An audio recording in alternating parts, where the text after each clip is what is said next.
This is the Carolina Panthers 2026 season preview, and it opens with a fact that sounds like a setup for a joke. The defending NFC South champion is the third betting choice in its own division.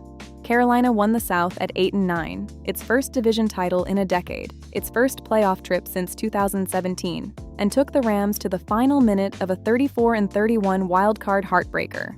The market's answer, plus 310, behind Tampa Bay and behind New Orleans, with a win total of 7.5. That's not disrespect.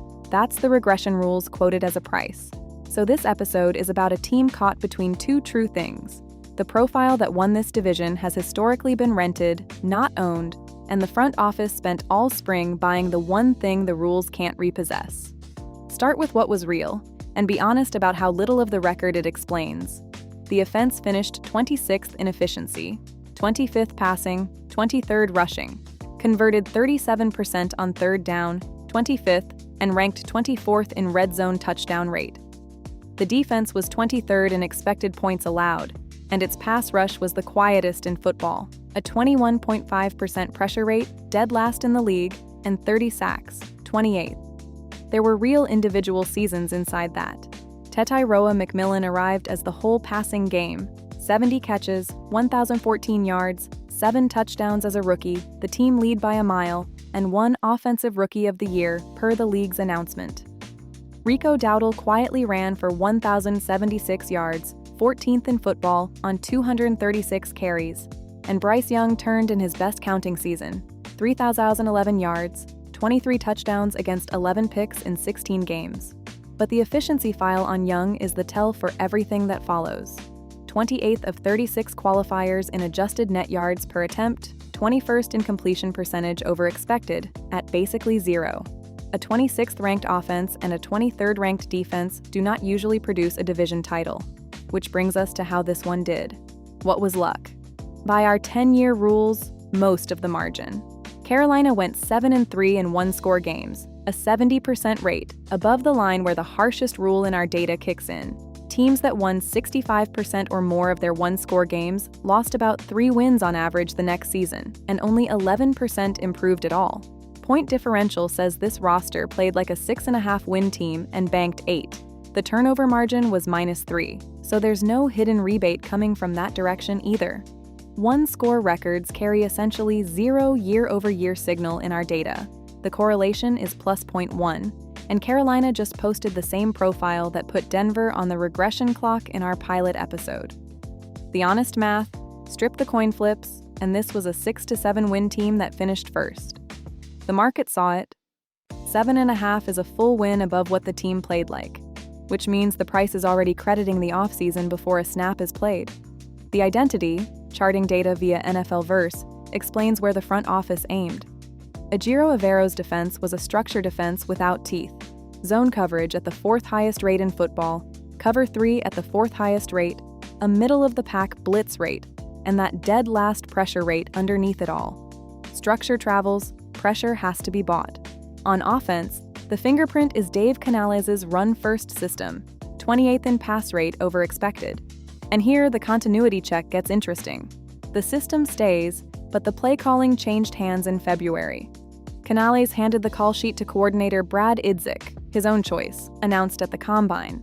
And Idzik has never called plays in a regular season game. Our 10-year data says play calling identity is the stickiest thing a team owns, more predictive year over year than anything else we track. Carolina is betting that the identity lives in the system, not the voice. That's usually true when the system's author is still in the building. Usually. What changed is the most direct offseason in the division. They identified the worst number on the team and threw money at it. Jalen Phillips, 4 years and $120 million with 80 guaranteed, is the pass rush bet. Devin Lloyd, 3 years and $45 from Jacksonville, upgrades the second level. The first-round pick, Georgia tackle Monroe Freeling at 19, is insurance for the worst injury of the year. Ikem Ekwonu ruptured a patellar tendon in the playoff loss and is expected to miss most, if not all, of the season, per the March reporting, with veterans Rashid Walker and Stone Forsythe signed as bridges. Day 2 added a defensive tackle at 49 and a 6'4 receiver, Chris Brazzell, at 83. Kenny Pickett is the new backup. Andy Dalton was traded to Philadelphia. The exits were priced, Dowdle to Pittsburgh, center Cade Mays to Detroit. Jonathan Brooks, 2 ACL tears in 2 years, has been cleared to practice at 100% per the club. And Young's fifth-year option is exercised, fully guaranteed for 2027, with the long-term extension deliberately parked. Off-field scan, clean. So the 2026 question is Bryce Young, because his charting file is one of the strangest in football. From a clean pocket, protected, on schedule, nothing going wrong, Young ranked 29th of 32 qualifying quarterbacks in efficiency.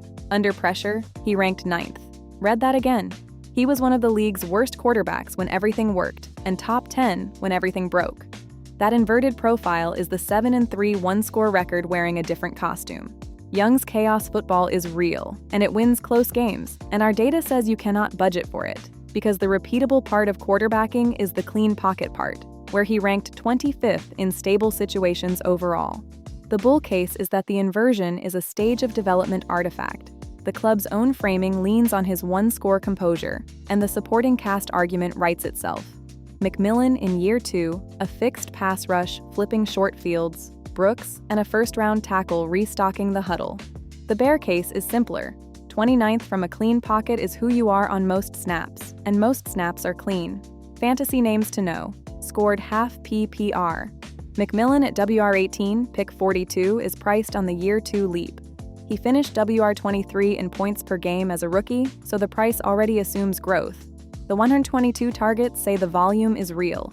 Chuba Hubbard at RB27, pick 74, inherits a genuinely open room, 511 yards in 15 games last year, with Dowdle's 236 carries now in Pittsburgh.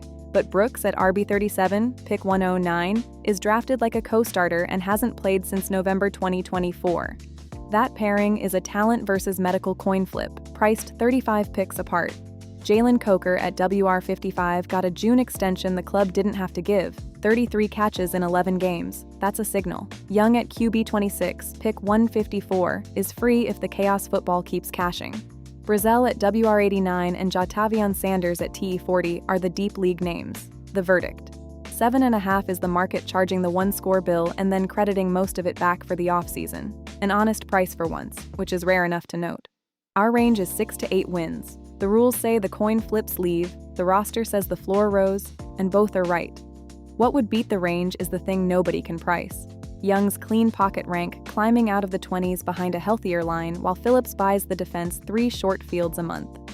In a division where the favorite just collapsed and the hype team is 6-11, the defending champion at plus 310 is the strangest sentence in football. It's also, by our math, roughly fair. Follow the Carolina Panthers feed for the weekly show. Every game, every number, all season. This was the muffed 2026 Panthers preview. Every number verified.